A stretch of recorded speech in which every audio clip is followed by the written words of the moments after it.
Bizarre Brain Comics. Hello, my comic book friends, and welcome to Bizarre Brain Comics. I am Gary, your host. And this is where I like to take a look at some older comics, talk a little bit about the characters and creators, and examine the stories and the art. But this one is just a little bit different. This time, I want to take a look at Peck Studios, a 20-year retrospective by the Peck, with an introduction by Nick Tosches. I guess that's how you say that.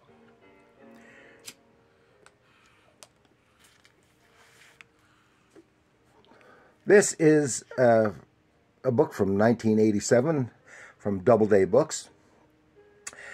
And Peck Studios, a 20-year retrospective. Okay, the Peck is John Peck, born in 1942, is an American underground cartoonist, rock poster artist, and a disc jockey.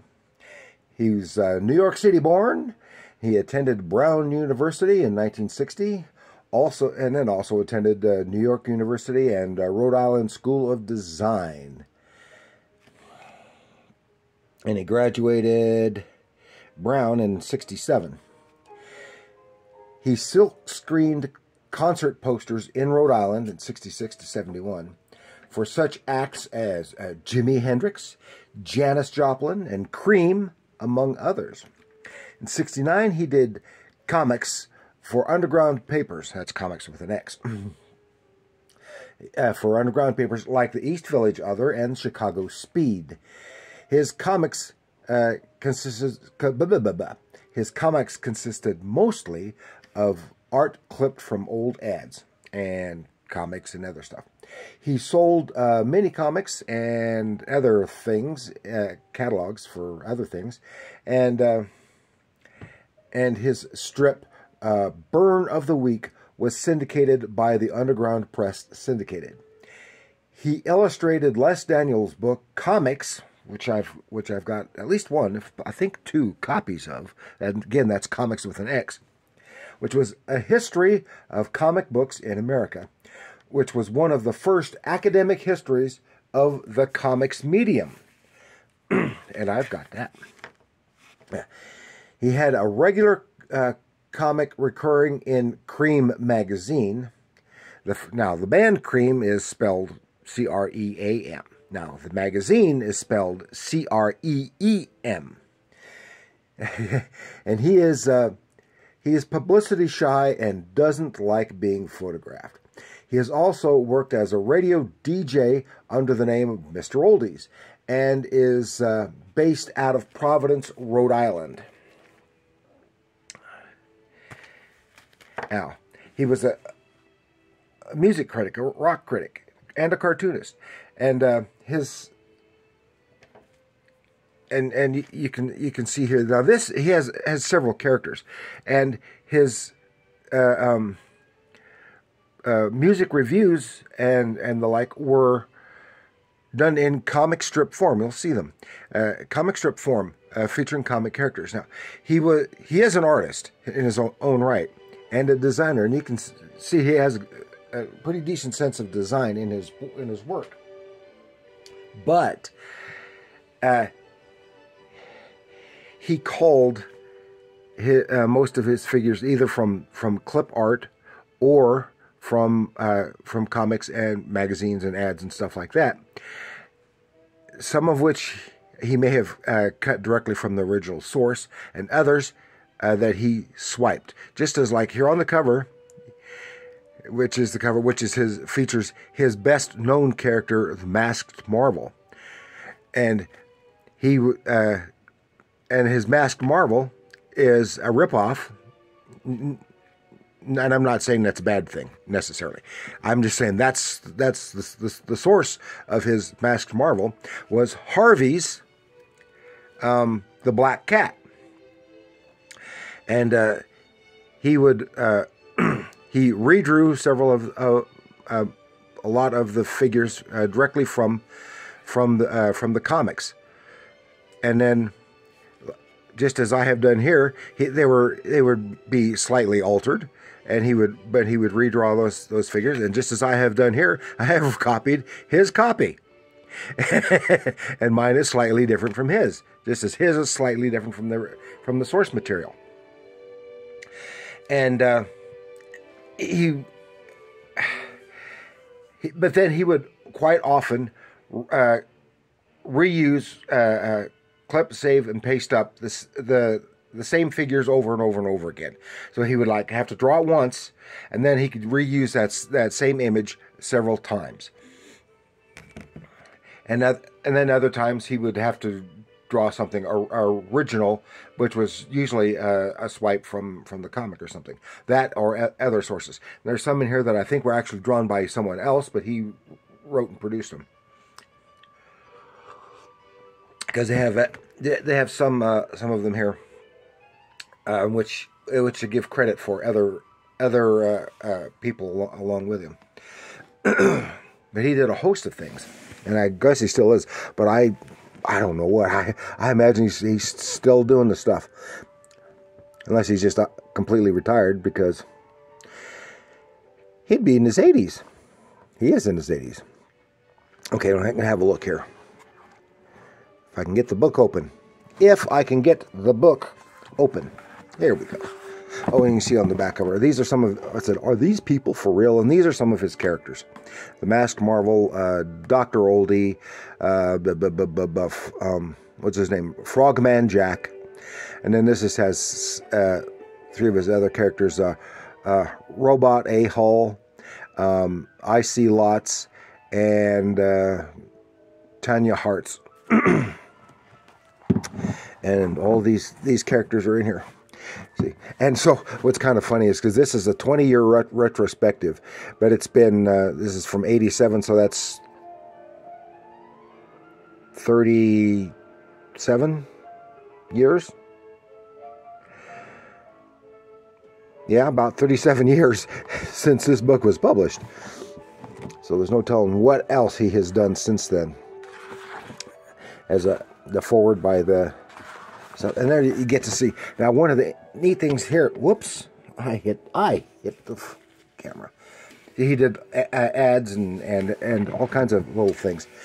But one of the things interesting here is instead of having text like this, he has all the text giving the background and basically telling his story being presented. So all this typeset stuff here like this is being presented by his characters as dialogue.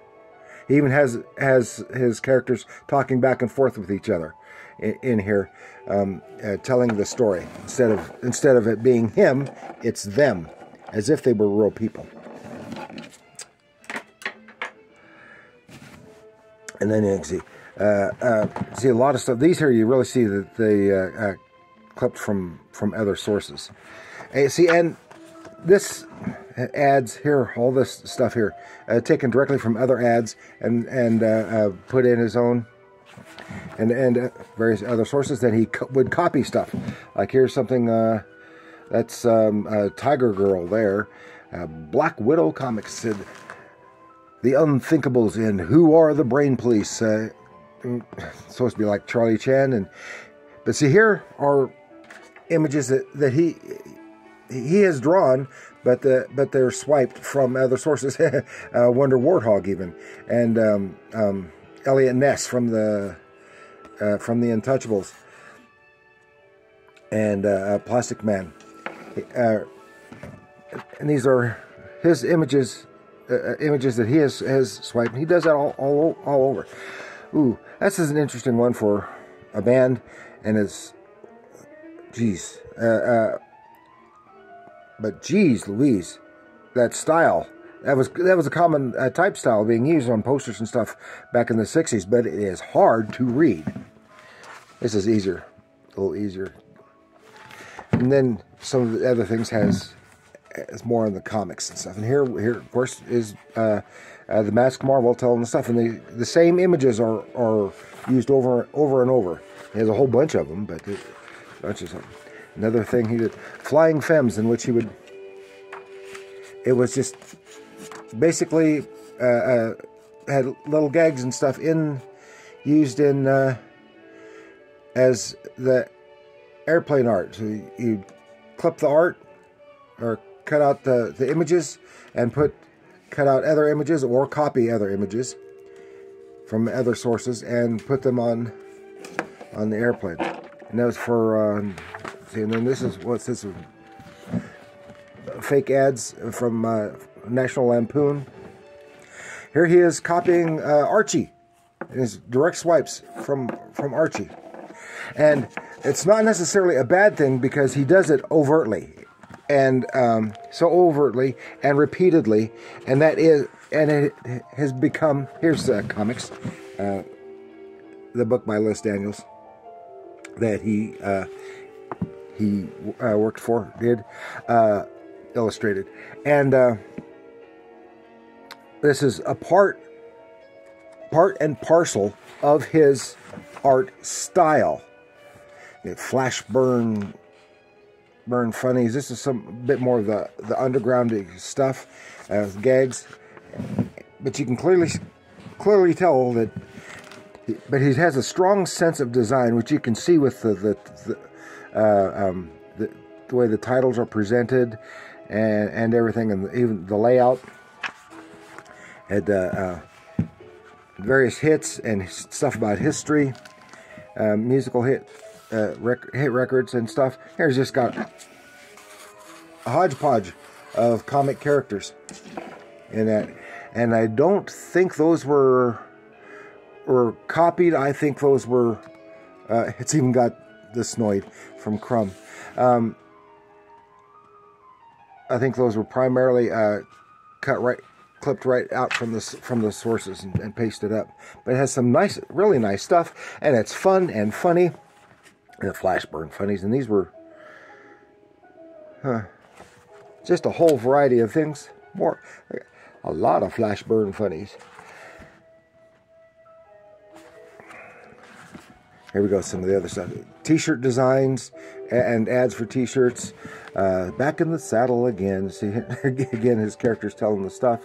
And this is directly from photographs. Pasted up. Photographs cut out and pasted up. Paradise Buffet by the Mad Peck. Clone Fever sweeps nation. All kinds of stuff. Battle of the Gnats. Let's see here. Son of Endless Surfing. But again, you can see there's some. This probably a direct swipe. This direct swipe imagery, but he probably drew all those himself. And said some of them look like they're cut out, some don't. You can kind of see a difference. Where is the? Oh, there was one here that I wanted to. There it is. Yeah, here in this Flash Burn Funnies, it has a couple of episodes here with Spock. But for those of us in the comics, we can recognize, even though now he drew this, I can tell he drew this, but he swiped these Spock images directly from the comics, and so much so that you can still see the style of the original artist, who in this case was Alberto Giolitti, who I've talked about many times before here. Providence by Mad Peck. Interesting local diversions. Yeah, because he's been in Providence, Rhode Island for so long. Donna's Diner. Now, this is one where isn't his artwork. I don't think, anyway. It doesn't specify who did the artwork, but it's a completely different style from anything. But then watch your instruments. Then we're back to the other stuff. And it's got, like here, Dr. Oldie and all these other characters of his. These were more recent for the comic from 1979. It said, great concatenations in rock and roll history. And that's really nice drawing. And it's Elizabeth Taylor as Cleopatra from the 60s. all kinds of other things. Dolly promo, dull doo-doo for Dada dorks.